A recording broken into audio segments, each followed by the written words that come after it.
Hi, welcome to Indian Coffee Stories. I'm Shashank, and today I want to talk about why you don't need a specific cold brew maker to make cold brew at home, and why I don't really enjoy this particular purchase and what I would do differently.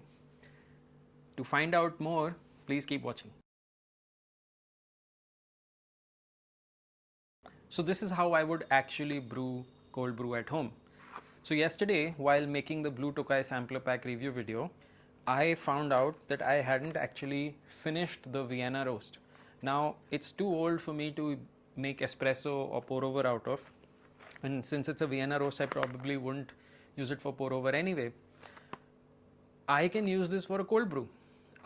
Yes, it'll be a little on the bitter side, it won't be as fruity or as acidic, but honestly, for a cold brew, which I sometimes use right in the morning to sort of wake myself up, this is not so bad. But here's the catch, I only have 20 grams of it. Now, if I'm using my Hario Mizudashi, I need at least 60 grams of good coffee to make it work.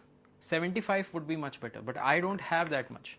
So what do I do with just 20 grams? I can use the Hario Switch, I can use the V60, or I can use one of my other brewing devices like the Cafe Deep 27 or the Origami brewer or even the AeroPress in order to actually make the coffee. And here's how I would do it.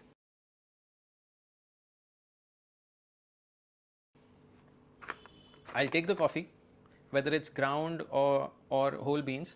If it's ground, then just add it to water in a water bottle. Or if it's whole beans, then I would grind very coarse,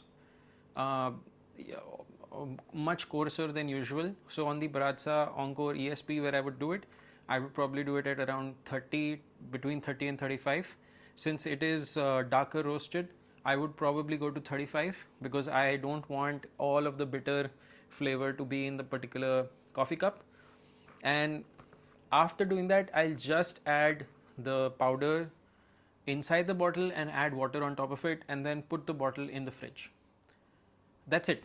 And the next day, when I actually need to drink coffee, after let's say about an 8 to 24-hour period, I'm going to use the V60 or the Hario Switch, with a filter paper to, get the extract. That's it. That's all I would do. Because at the end of the day, cold brew is really just water mixed in with coffee, but but we put it in the fridge so that it's cold water interacting with the coffee, which extracts something different than hot brews. So hot brews bring out a different kind of flavor, cold brews will bring out a different kind of flavor. That is it. That is what I would do.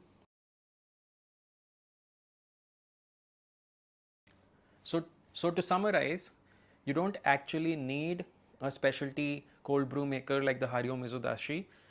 So you don't need to spend, I just saw the price was 2000 rupees for the Hario Mizudashi 600 ml version. You don't need to spend that.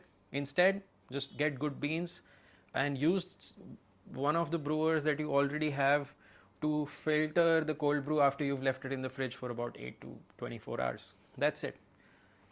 Anyone telling you otherwise is essentially, trying to make you buy more coffee gear, more coffee equipment.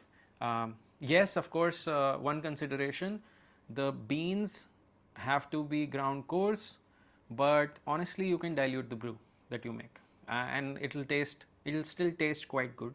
It might not taste as good as it could, but it'll still taste quite good. So that's a solution. That's all you need to do. This is Indian Coffee Stories, where we talk about stories about coffee and stories over coffee. I'm Shashank. Thank you for watching.